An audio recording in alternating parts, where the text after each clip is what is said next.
Cordial saludo, maestro Ley Martín. Un agradecimiento especial para nuestros colaboradores, don Luis Enrique Ríos en Barranquilla y don Ricardo Bedoya en Bogotá.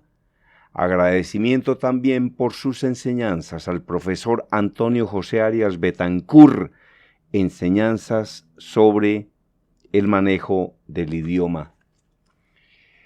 Yo siempre he tenido, antes era más que ahora, una costumbre con el tema de las lecturas, pero les voy a contar algo que me pareció, digamos que como simpático, y que me contó en una oportunidad cuando creo que era ministro de Minas, el doctor Carlos Rodado Noriega. Nosotros lo visitamos en su casa, recuerdo que fue un diciembre hace varios años. Y entonces nos pusimos a hablar y dentro de las cosas que hizo fue que a los periodistas nos regaló unas agendas, porque como ministro le habían regalado como 80 y estábamos en diciembre, eran las agendas del año siguiente. Y ahí hablando de varias cosas, ¿no?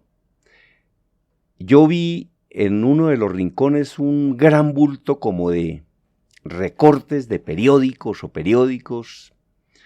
Y entonces le pregunté que qué era eso y dijo que él cuando leía un periódico y encontraba artículos importantes, los subrayaba y los guardaba. Y que eso, por ejemplo, le molestaba mucho a la esposa. Le decía: Carlos, pero ¿para qué guardas esos periódicos viejos, Carlos? Entonces decía: porque es que tienen artículos interesantes que después hay que volver a leer. Recuerdo eso porque a mí luego me pasaba lo mismo. Yo, por ejemplo, era un gran lector de un gran periódico que es Portafolio, cuando lo dirigía un gran periodista que es Mauricio Rodríguez Múnera, quien incluso una vez me invitó a que escribiera una columna para Portafolio, cosa que nunca concretamos porque francamente no tenía el tiempo para hacerla. Y entonces a mí me pasaba lo mismo con ese periódico. Yo tenía suscripción al Tiempo, El Espectador, El Nuevo Siglo, que me daban una cortesía porque allá publicaba unos avisos. Tenía suscripción de Portafolio de la revista Time, y a veces con el portafolio me ocurría que se me acumulaban los portafolios y no los podía leer por falta de tiempo. Entonces acumulaba 10, 20, 30 portafolios, pero yo era incapaz de botar un portafolio, el periódico Salmón, porque es que ese periódico siempre ha publicado cosas realmente extraordinarias, excelentes, maravillosas, que dejan una gran cantidad de información y de lecciones. Entonces yo guardaba, por lo menos los artículos que más me interesaban, yo los subrayaba, los guardaba, los metía entre un talego. Y pues obviamente yo creo que si yo tuviera esposa, mi esposa también diría lo mismo: Germán, pero ¿por qué no bota esos artículos si ya los leyó? Y yo le diría lo mismo que el doctor Rodado Noriega: no, es que eso hay que volverlos a leer después porque ahí hay mucha información. Pero ahora con este tema de la tecnología existe algo muy afortunado, y es que uno graba un informe, deja unas lecciones y ya por lo menos puede votar como sin cargo de conciencia el recorte del periódico. Y yo tengo varios talegos que están llenos de recortes de periódico, y yo tengo la seguridad absoluta de que si yo me hubiera casado, porque yo ni soy casado ni tengo hijos, claro que ahora sí voy a establecer una relación, ojalá pronto, estoy recibiendo hojas de vida. Si yo fuera casado, yo creo que mi esposa habría botado mis talegos con mis recortes de periódicos, porque son muchos. ¿Sí? Yo me habría puesto bravo y todo, y me habría puesto triste, porque digo, yo le hubiera podido pegar una última leída a eso. Pero ahora he tomado la decisión de ir convirtiendo en lecturas estos textos y ahora sí definitivamente con mucho dolor los voy a botar. Porque ya tengo una gran acumulación de talegos y entonces es mejor compartir adicionalmente esto con los oyentes porque son lecciones absolutamente maravillosas. Por ejemplo, Mauricio Rodríguez Múnera, ese gran periodista serio, profundo, es un periodista AAA, culto, estudiado, espectacular. Le hizo una entrevista al doctor Alejandro Figueroa, quien en ese momento llevaba cerca de 20 años frente a la presidencia del Banco de Bogotá. Es un ingeniero civil apasionado por las matemáticas, las cuales considera la mejor herramienta para analizar problemas. A este texto yo le voy a hacer 2 columnas, y si me alcanza le hago 3, porque es que deja demasiadas enseñanzas. Y para mí una empresa no es un banco, para mí es su fábrica de empanadas, para mí su fábrica de blue jeans, su fábrica de camisas, cualquier negocito, en cualquier negocito o en cualquier actividad uno puede aplicar estas lecciones empresariales absolutamente espectaculares, que como usted no leyó en portafolio, pues yo digo, hombre, él no la leyó, mi oyente no la leyó, pero yo sí, y yo quiero compartir la enseñanza con el oyente, y lo hago con todo el afecto y con todo el cariño. Es que lo único que yo he pretendido con esta columna es enseñar, y lo he logrado. A mí me escriben de todas partes personas agradecidas con la columna. El 99.9% de las personas me agradecen la columna y las enseñanzas. Entonces, dice Mauricio Rodríguez Múnera, en su edición de fin de semana, nuestro diario publicará cada 15 días una entrevista con un destacado líder del mundo empresarial con el fin de compartir con los lectores las principales lecciones gerenciales de esas personalidades que mucho tienen que enseñar. El invitado de hoy es uno de los principales banqueros de Colombia, Alejandro Figueroa, presidente del Banco de Bogotá. ¿Cuáles son, en su opinión, los más importantes mandamientos gerenciales? Pero antes de ir con la respuesta, le digo quién es Alejandro Figueroa. Nació en Medellín, ingeniero civil con maestría y candidatura a doctorado de economía, nada más ni nada menos que en la Universidad de Harvard. Obviamente ya es doctor de ahí, ¿no? Desde 1988, de acuerdo con el artículo de esa fecha, se desempeña como presidente del Banco de Bogotá.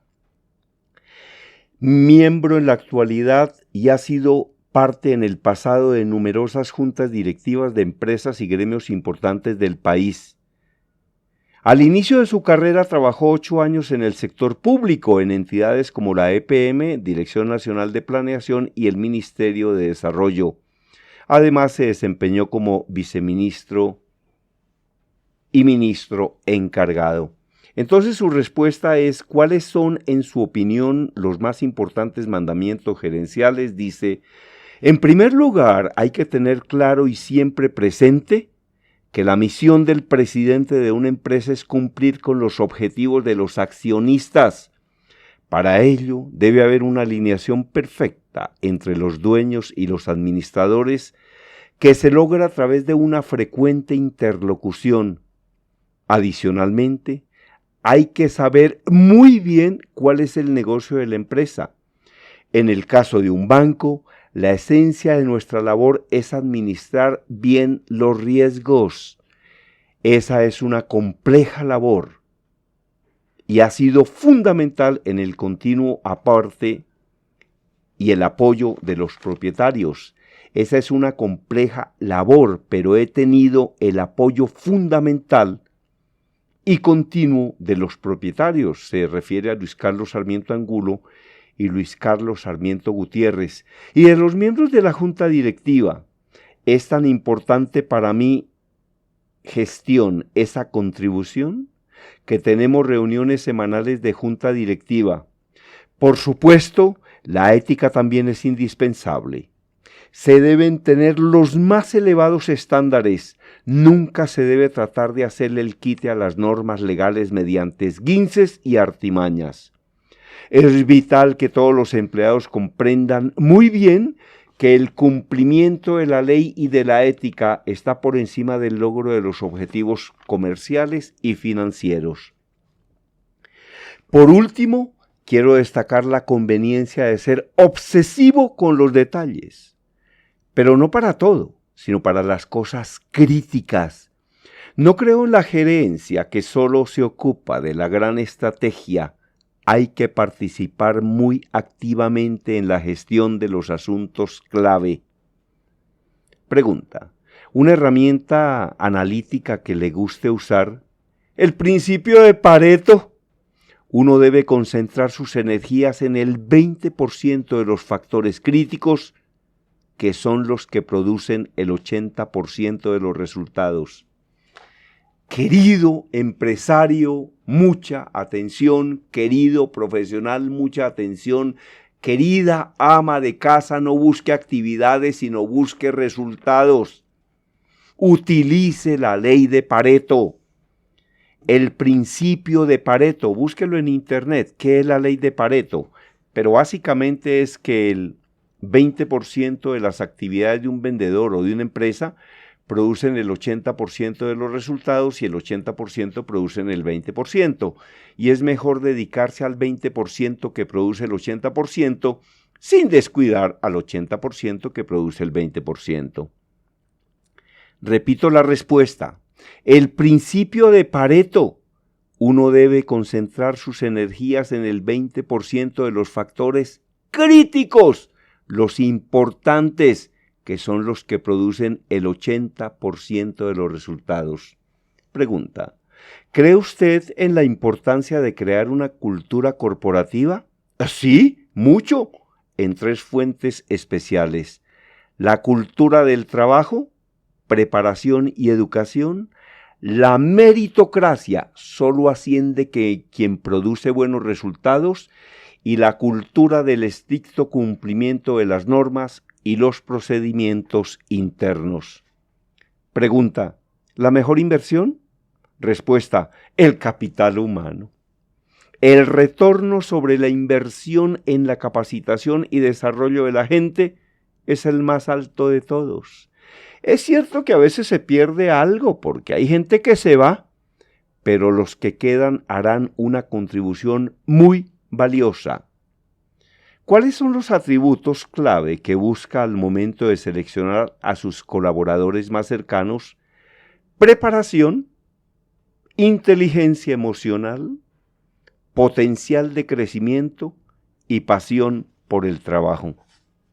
Perdóneme, pero esto es una verdadera cátedra de administración y de gerencia, o para una empresa grande, o para su propia vida, o la vida de su familia, o una empresa pequeña, o una zapatería, o una lavandería. Y aquí de lo que se trata es de dejar enseñanzas. Entonces, yo le prometo a mi futura pareja que voy a estar leyendo todos estos recortes de periódicos, pero que ahora sí los voy a botar, porque ya me quedaron digitales, para que no se vaya a molestar y de un momento a otro me vaya a botar mis talegos de recortes, porque de ahí voy a estar sacando también material para esta columna. Sí. A mí mismo me da risa, los tengo en un estante y son como unos 8 talegos, pero grandes, llenos de conocimiento y llenos de información que yo obviamente ya leí, pero que ahora voy a compartir y voy a digitalizar, para utilizar el término moderno de las bibliotecarias, de los especialistas en digitalización, y después sí los voy a botar. Lo prometo. Bueno, ya sabe, envíe su hoja de vida con foto reciente. Bueno, eso era todo por el día de hoy, maestro Ley Martín. A quien desee escribir un libro y no sepa cómo hacerlo, nosotros le enseñamos qué hay que hacer o se lo escribimos todo. Me escribe y le digo qué hay que hacer. A quien desee mis audiolibros que tienen 6, 7, 8 horas de conocimiento cada uno, me escribe. A quien desee mis libros los consigue en Amazon. Libros en pasta blanda los envían a la casa. Mi correo electrónico conferencistagermandías@hotmail.com. WhatsApp 322-218-7567. Y a quien desee ese artículo con mucho gusto se lo voy a regalar. Desde Bogotá la información la presentó Germán Díaz Sosa.